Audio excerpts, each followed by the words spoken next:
Kemudian Rehabeam pergi ke Sikhem, sebab seluruh Israel telah datang ke Sikhem untuk menobatkan dia menjadi raja.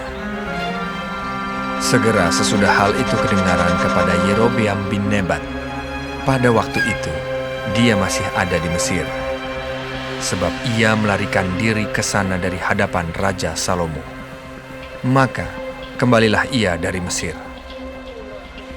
Orang menyuruh memanggil dia.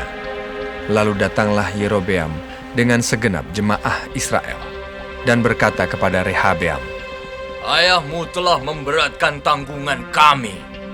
Maka sekarang ringankanlah pekerjaan yang sukar yang dibebankan ayahmu, dan tanggungan yang berat yang dipikulkannya kepada kami, supaya kami menjadi hamba."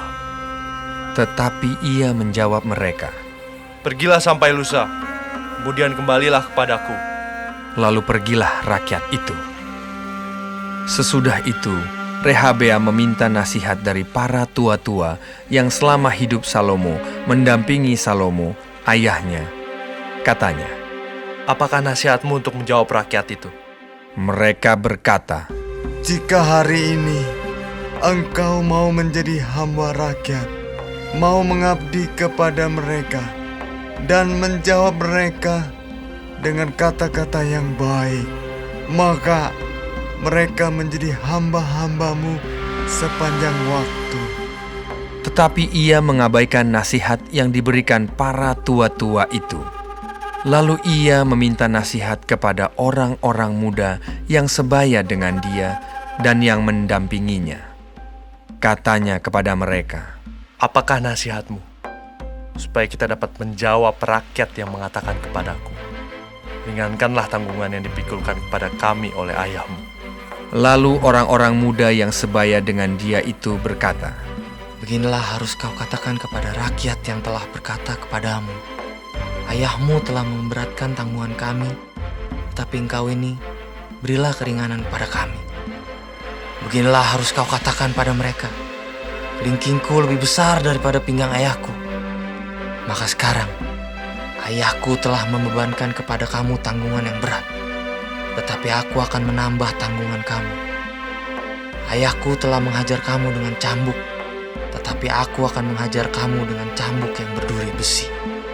Pada hari lusanya, datanglah Yerobeam dengan segenap rakyat kepada Rehabeam, seperti yang dikatakan raja.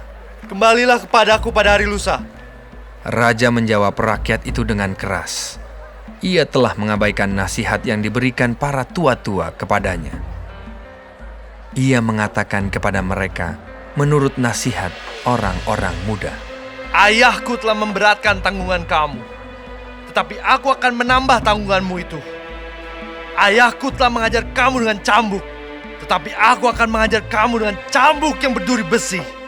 Jadi raja tidak mendengarkan permintaan rakyat, sebab hal itu merupakan perubahan yang disebabkan Tuhan, supaya Tuhan menepati firman yang diucapkannya dengan perantaraan Ahia, orang Silo, kepada Yerobeam bin Nebat.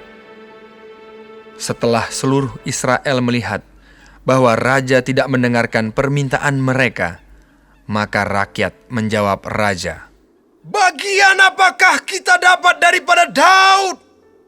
Kita tidak memperoleh warisan dari anak Isai itu. Ke kemahmu, hai orang Israel!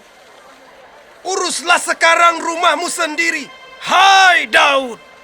Maka pergilah orang Israel ke kemahnya, sehingga Rehabeam menjadi raja hanya atas orang Israel yang diam di kota-kota Yehuda.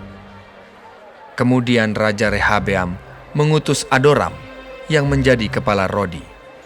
Tetapi seluruh Israel melontari dia dengan batu sehingga mati. Bahkan Raja Rehabeam hampir-hampir tidak dapat menaiki keretanya untuk melarikan diri ke Yerusalem. Demikianlah mulanya orang Israel memberontak terhadap keluarga Daud sampai hari ini. Segera sesudah seluruh Israel mendengar bahwa Yerobeam sudah pulang, maka mereka menyuruh memanggil dia ke pertemuan jemaah. Lalu Mereka menobatkan dia menjadi raja atas seluruh Israel.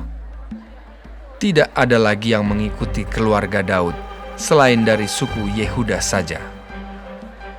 Ketika Rehabeam datang ke Yerusalem, ia mengumpulkan segenap kaum Yehuda dan suku Benyamin.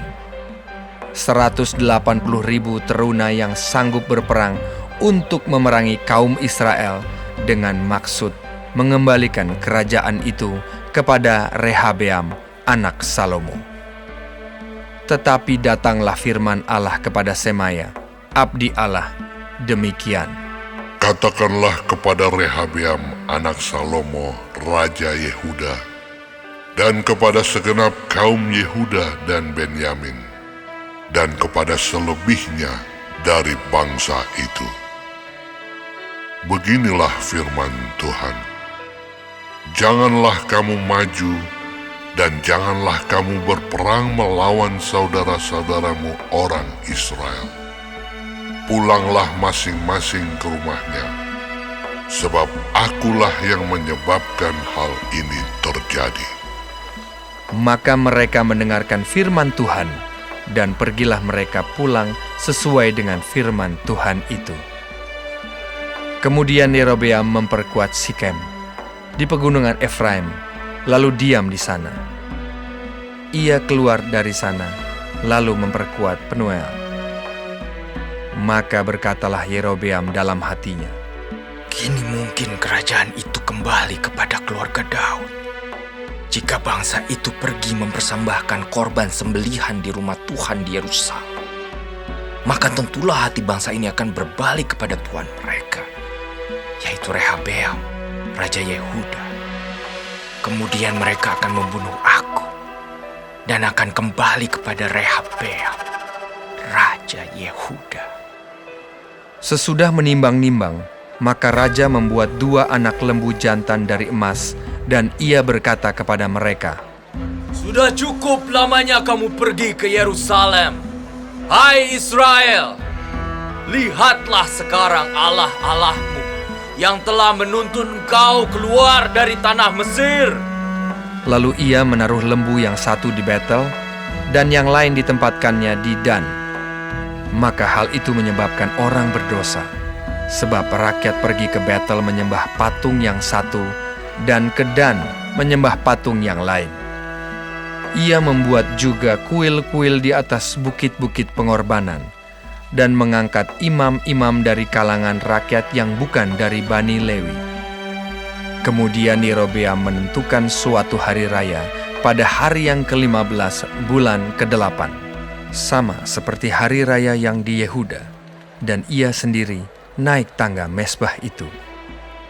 Begitulah dibuatnya di Betel, yakni ia mempersembahkan korban kepada anak-anak lembu yang telah dibuatnya itu. Dan ia menugaskan di Betel imam-imam bukit pengorbanan yang telah diangkatnya.